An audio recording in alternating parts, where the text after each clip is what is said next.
तो last part में हमने देखा था कि जियान चोउ ने जिन को हाइटियान सिटी का एक सुप्रीम टोकन दिया था, जिसके बाद जिन वापस येलो स्प्रिंग वैली में आ गया था, जहां उसकी फाइट बी फैंग के साथ हुई थी, जहां आखिर में जिन ने उसे हरा दिया था। इसके बाद उसे पता चला था कि बी फैंग ही असल में होली कॉफिन है। तभी बी फैंग होली कॉफिन में बदल गया था। फिर जिन कायली की बोन बेल को उस होली कॉफिन में डाल देता है, जहाँ जिन के ऐसा करते हुए वहाँ से बहुत तेज रोशनी बाहर आने लगी थी। साथ ही मैपल ट्री भी हरा भरा हो जाता है और उस ट्री से एक पत्ती जिन के हाथों में आकर गिरती है, जिसके बाद कायली की बॉडी भी उस कॉफिन से बाहर आ गई थी। अब आगे तो इस पार्ट की शुरुआत में हम देखते हैं कि जिन वूजी और लिन किन के साथ स्पिरिट बोर्ड की मदद से कहीं जा रहा था। साथ ही वो तीनों किसी स्पेस जैसे प्लेस में ट्रैवल कर रहे थे। इधर जिन ने अपने साथ फैंटम फॉक्स को भी रख लिया था, जहां वो फॉक्स डिंक उनकी फ्रेंड बन गई थी।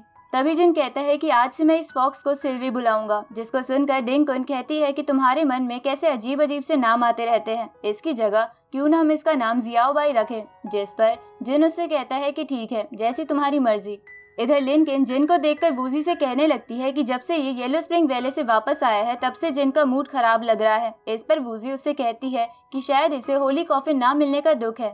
तो ये सुनकर लिनकिन कहती है कि लेकिन वो फॉक्स जिन को कैसे मिल गई, क्योंकि कहानियों के मुताबिक तो ये फैंटम फॉक्स ही होली कॉफिन को गार्ड करती थी और इसका कल्टीवेशन लेवल सेंट किंग के बराबर है। जिस पर वूजी उससे कहती है कि इस फॉक्स का कल्टीवेशन बहुत कम है। साथ ही ये तो ह्यूमन से फैमिलियर लग रही है, इसलिए ये फैंटम फॉक्स नहीं हो सकती। तभी लिनकिन बोलने लगती है कि मुझे जिन के लिए बुरा लग रहा है, क्योंकि उसे होली कॉफिन नहीं मिला, जिसके कारण वो अपने लवर को जिंदा नहीं कर पाएगा। इस पर वूजी उससे पूछती है कि तुम्हें कैसे पता कि जिन होली कॉफिन की मदद से अपनी गर्लफ्रेंड को जिंदा करना चाहता था। तो लिनकिन कहती है कि आखिर भला ऐसा कौन सा रीजन हो सकता है जिसके लिए कोई पर्सन अपनी जान खतरे में डाले। इस तरफ डिंकुन जिन को एक पिल देते हुए कहती है कि आप देखने में थके थके लग रहे हो, इसलिए ये पिल खा लो। तो जिन उस पिल को खाते हुए कहता है कि मैंने रात भर मेहनत करके एक ज्योग्राफिकल फॉर्मेशन बनाई है ताकि मैं होली कॉफिन को हाइड कर सकूं। इसके बाद वो मैपल ट्री की एक पत्ती बाहर निकालते हुए कहता है कि मैं अपनी क्रिएशन टेक्निक की मदद से भी इस ट्री के एनर्जी सोर्स के बारे में पता नहीं कर पा रहा हूँ। जिस पर डिंकुन पूछती है कि तो इसमें क्या हुआ। तो जिन उसे बताता है कि इसके अंदर फोरबिडन ऑरा है, इसलिए मुझे यकीन है कि ये पत्ती कोई ट्रेजर है। उसी वक्त उस स्पेस में हम एक और बोट को देखते हैं, जिस पर बैठे बंदे जिन की बोट को देखकर कहने लगता है कि ये बोट देखने में बहुत कीमती लग रही है। ऊपर से उस पर सवार वो लड़का देखने में कमजोर लग रहा है, तो क्यों ना हम जाकर उससे वो बोट छीन ले। अब वो बंदे जिन के बोट की तरफ जाने लगते हैं, लेकिन जिन उन्हें देख लेता है और अपनी एक ही फिंगर से उस बंदे की बोट को पीछे कर देता है, जिसके कारण उनकी बोट अनबैलेंस्ड होकर कहीं और टेलीपोर्ट हो जाती है। उसी वक्त वूजी भी कहती है कि शायद जिन सच में अच्छे मूड में नहीं है। इसके बाद वो तीनों एक पोर्टल के थ्रू टेलीपोर्ट होकर लिंगफेंग सिटी में आ जाते हैं। असल में वो जिस स्पेस में ट्रैवल कर रहे थे, वो ट्रैवल करने का जरिया था, जिसकी मदद से कोई भी पर्सन बहुत कम टाइम में बहुत दूर तक जा सकता था।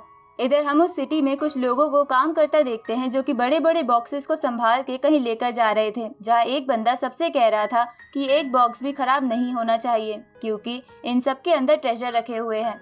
जिस पर एक बंदा कहता है कि आप बिल्कुल चिंता मत करिए, हम लोग ध्यान से ही काम कर रहे हैं। इस तरफ हम एक लड़की को देखते हैं जो कि एक येलो ईगल पर फ्लाई कर रही थी। तभी वो जिन की बोट से टकराते टकराते बचती है। उसी वक्त वहाँ और भी दो प्रैक्टिशनर स्वॉर्ड पर फ्लाई करते हुए आ जाते हैं।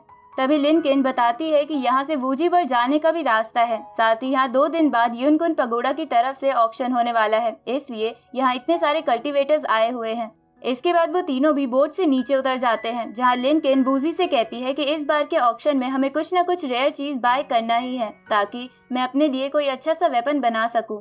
इस पर जिन कहता है कि मैं होप करूंगा कि ऑक्शन में मेरे काम की कोई चीज भी मिल जाए। तो ये सुनकर वूजी उससे पूछती है कि क्या तुम्हारे पास इतने पैसे हैं। जिस पर जिन मजाक करते हुए कहता है कि क्यों ना मैं जियाओ बाई को बेच दूं। जिसको सुनकर जियाओ बाई जिन के हाथ को काटने लगती है। तभी लिनकिन उससे कहती है कि वूजी बस तुम्हारे साथ मजाक कर रही थी। अब वो जिन को एक बैग देते हुए कहती है कि तुम इसे रख लो, क्योंकि इसमें 100 होली सोर्स स्टोन है, जिसके बदले तुम अच्छे अच्छे आइटम खरीद सकते हो। पर जिन इसके लिए मना करते हुए कहता है कि किसी के पैसे लेना मेरी पर्सनैलिटी के बिल्कुल अपोजिट है। अब वो इतना कहकर वहाँ से चला जाता है, लेकिन कुछ देर बाद वापस आकर जिन कहता है कि मैं इन होली स्टोन को रख लेता हूँ ताकि तुम्हें बुरा ना लगे, लेकिन बाद में मैं तुम्हें इतने पैसे रिटर्न कर दूंगा। अगले सीन में हम शेंगजियान नाम की लड़की को देखते हैं, जिसके पास एक बंदा आकर बताता है कि हमने ऑक्शन के सारे ट्रेजर को संभाल के रख दिया है। साथ ही वो उससे कहता है कि एक एल्केमिस्ट आपसे मिलना चाहता है। जिसको सुनकर जियान हंसते हुए कहती है कि आजकल सभी लोग जिन्हें थोड़ी बहुत नॉलेज हो जाती है वो खुद को एल्केमिस्ट मास्टर बोलने लगते हैं। अब वो उस बंदे के पास आते हुए कहती है कि आखिर तुमने इस बात को मुझे बताने के लिए कितना ब्राइब लिया है।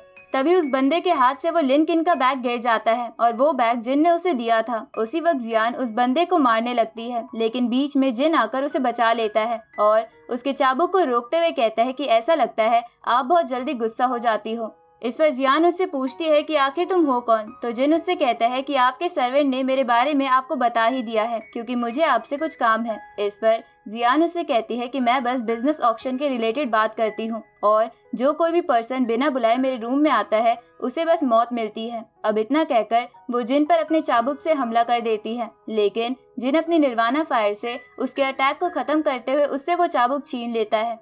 जिसके बाद वो कहने लगता है कि ऐसा लगता है ये चाबुक बहुत ही कीमती है जो कि मेरे डिवाइन सोर्स से भी नहीं जला। वही जियान को जिन के पावर का अंदाजा हो गया था, इसलिए वो हैरान होते हुए अपने मन में सोचने लगती है कि इतनी कम एज में ये लड़का सेंट लेवल के पीक पर कैसे पहुंच गया, साथ ही इसके पास इतना खतरनाक डिवाइन सोर्स भी है। जिसके बाद वो अपने सर्वेंट को वहां से जाने को कहती है। तो उसके जाने के बाद जिन उससे कहता है कि मुझे आपके साथ एक बिजनेस पर बात करनी है। अब वो उससे कहता है कि मुझे पता है कि आपकी एक आंख को एक बीस ने इंजर्ड कर दिया था, पर मैं इसे ठीक कर सकता हूँ।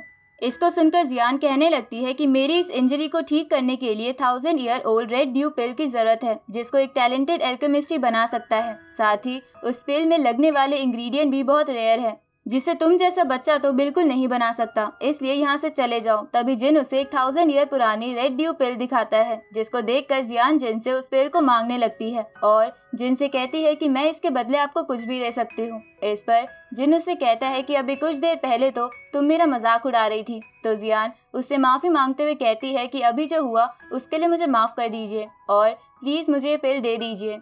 इस पर जिन उसके चेयर पर बैठते हुए कहता है कि इतनी भी क्या जल्दी है, पहले मेरी पूरी बात तो सुन लो। अब जिन के ऐसा कहते ही ये पार्ट यहीं पर एंड होता है।